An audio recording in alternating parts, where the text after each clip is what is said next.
Assalamualaikum dan salam sejahtera. Kami dari Kepulauan 1 ingin membentangkan mengenai perkembangan vaksin COVID-19 dan kesan terhadap masyarakat.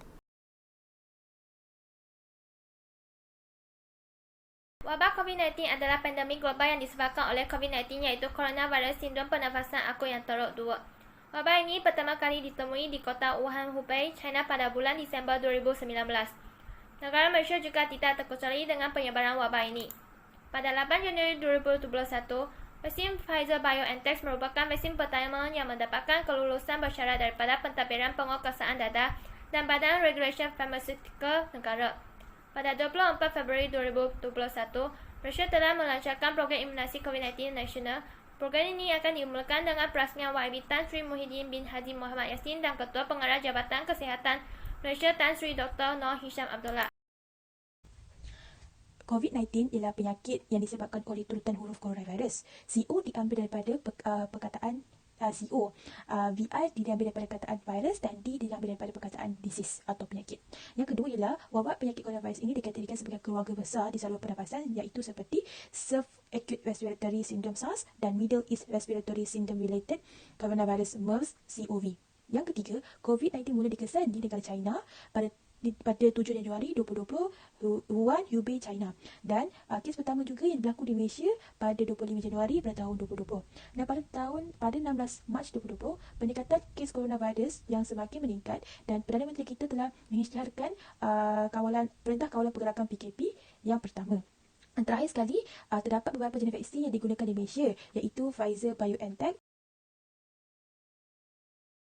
ialah kurang saluran pengambilan suntikan vaksin, di mana masih ramai individu yang masih belum mendaftarkan diri sebagai penerima vaksin COVID-19, khususnya kepada golongan warga emas. Oleh itu, kita boleh mengadakan atau melancarkan kempen vaksinasi. Yang kedua ialah masyarakat yang anti-vaksin, di mana masih terdapat segelintir masyarakat yang mempunyai perspektif negatif terhadap suntikan vaksin ini. Oleh itu, kerajaan perlu memerhatikan gerakan anti-vaksin ini supaya dapat mengubah sikap dan mentaliti buruk sesetengah masyarakat mengenai suntikan vaksin. Yang ketiga ialah kesan sampingan daripada suntikan vaksin. Seperti yang kita tahu, setiap bahan itu pasti mempunyai kesan sampingan, termasuklah vaksin COVID-19 ini. Namun, kesan sampingan ini hanyalah bersifat sementara dan kita akan pulih selepas mengalami sedikit alahan. Namun, bagi golongan yang mempunyai anafilaksi atau alahan teruk, mereka tidak digalakkan untuk mengambil vaksin ini. Yang pertama adalah untuk mengkaji bahan yang digunakan di dalam vaksin COVID-19 dan kesannya terhadap masyarakat. Yang kedua adalah untuk menjelaskan kepada masyarakat tentang keperluan vaksin COVID-19. Kami gunakan 3 kaedah, iaitu soal selidik atas talian, carian di internet dan juga kajian perpustakaan. Kaedah yang pertama iaitu soal selidik atas talian. Kami menggunakan Google Form dan Google Form ini kami bahagikan kepada 3 seksyen, iaitu seksyen yang pertama, latar belakang responden, seksyen yang kedua, soalan berkaitan objektif kajian kami yang pertama, dan seksyen yang ketiga adalah soalan berkaitan objektif kajian kami yang kedua. Dan bagi setiap seksyen ini, dalamnya terdapat 3, 9 dan 10 soalan setiap seksyen. Kami menyebarkan link Google Form ini di setiap platform seperti WhatsApp, Instagram dan juga Facebook. Kaedah yang kedua, kami membuat carian di internet. Kami merujuk laman web rasmi Kementerian Kesihatan Malaysia, laman web Jawatan Kuasa Khas Jaminan Akses Bekalan Vaksin COVID-19 JKJAV dan juga Wikipedia. Kaedah yang ketiga ialah kajian perpustakaan. Kami merujuk kepada artikel yang dikeluarkan oleh pengeluar vaksin sendiri, iaitu Pfizer-BioNTech dan juga surat khabar tempatan seperti Berita Harian, Harian Metro dan juga M-Star. Hasil kajian yang diperoleh daripada soal selidik melalui Google Form telah mendapat sebanyak 57 orang responden. 14 daripada mereka adalah lelaki dan 43 orang adalah perempuan. Umur responden terdiri daripada 10 orang adalah remaja, 43 orang dewasa dan seorang warga emas. 5 orang daripada mereka berasal daripada Perak, 10 orang daripada Selangor, 4 orang daripada Negeri Sembilan, 23 orang daripada Melaka, 3 orang daripada Johor, 9 orang daripada Kelantan dan Pahang, Terengganu dan KL masing-masing seorang. Seorang daripada 57 responden pernah dijangkiti oleh COVID-19 manakala selebihnya tidak pernah dijangkiti. Manakala 9 orang responden mempunyai keluarga atau kenalan rapat yang pernah dijangkiti COVID-19 dan 40 orang tidak mempunyai keluarga atau kenalan rapat yang dijangkiti. Seramai 41 orang daripada 57 orang responden mendapat maklumat mengenai vaksin melalui media sosial, 30 orang daripada laman sesawan rasmi KKM, 34 orang melalui media elektronik, 30 orang daripada aplikasi pesanan ringkas, 17 orang melalui media cetak dan lain-lain seramai 3 orang. Untuk pendaftaran, 42 orang responden telah mendaftar untuk suntikan vaksin manakala 15 orang daripada mereka belum mendaftar untuk suntikan vaksin. Tempat pendaftaran untuk vaksin COVID-19, 40 orang responden memilih mendaftar di aplikasi MySejahtera dan 2 orang melalui laman sesawan KKM. Majoriti responden tidak mengetahui bahan yang digunakan dalam vaksin. Tetapi beberapa orang responden ada mengatakan bahan yang digunakan adalah vaksin AstraZeneca daripada DNA chimpanzee, antigen dan lain-lain.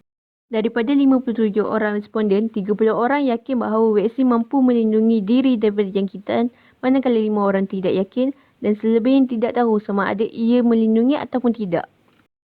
Melalui respon yang diberikan, 25 orang responden yakin bahawa vaksin juga mampu melindungi orang lain daripada dijangkiti. 12 orang mengatakan bahawa vaksin tidak melindungi orang lain dan 20 orang tidak tahu. Antara kesan-kesan sampingan yang dinyatakan oleh responden adalah sakit di tempat suntikan, penat, sakit otot, menggigil, sakit sendi, demam, pembekakan di tempat suntikan, loya, berasa tidak sihat, noda limfa yang besar, reaksi alahan teruk, sesak nafas, mengantuk dan lain-lain. Antara kepentingan vaksin yang dinyatakan oleh responden adalah untuk menambah imuniti badan, melindungi diri daripada jangkitan, mengurangkan virus merebak di dalam badan, mengelakkan COVID merebak luas dan sebagainya. Untuk mengenal pasti ciri seseorang anti-vaksin, responden memberi pendapat bahawa orang yang anti-vaksin tidak mengambil berat dengan usaha kerajaan tentang seruan untuk vaksin, tidak ambil peduli, tidak mahu disuntik vaksin, tidak mempercayai vaksin dan sebagainya. Pertama, perlulah memberikan galakan dan sokongan kepada golongan anti-vaksin dengan memberi maklumat yang sahih. Terusnya ialah menerangkan faedah yang dapat diperolehi oleh individu dan masyarakat dan memahami kebimbangan ibu bapa. Seterusnya, masyarakat dan kerajaan perlulah mempunyai kesedaran untuk menurunkan jumlah kes wabak COVID-19 ini, dan langkah-langkah seterusnya ialah membuat pantauan. Kerajaan perlulah membuat pantauan di laman sosial media seperti Facebook mengenai anti-vaksin ini. Dan terakhir sekali ialah perlulah mengadakan kempen kesedaran dengan menyebarkan maklumat mengenai vaksin dan kepentingan vaksin. Kesimpulannya, seperti yang kita tahu, COVID-19 merupakan sejenis virus yang bukan sahaja membawa maut, tetapi mampu memberi kesan jangka panjang terhadap sesetengah individu. Seterusnya, seperti yang kita tahu, vaksin ini diperkenalkan di Malaysia bertujuan untuk menyelamatkan nyawa rakyat Malaysia dalam tempoh masa secepat mungkin. Hal ini menyebabkan seluruh rakyat Malaysia disarankan untuk mengambil vaksin. Seterusnya, terdapat pula isu penolakan vaksin iaitu anti-vaksin. Segelintir rakyat Malaysia bersikap anti-vaksin. Oleh itu, kerjasama dalam membina keyakinan rakyat Malaysia terhadap keberkesanan vaksin ini amat penting. Kerana kerjasama antara kita haruslah diteguhkan agar Malaysia dapat menamatkan krisis ini dan bebas daripada COVID-19.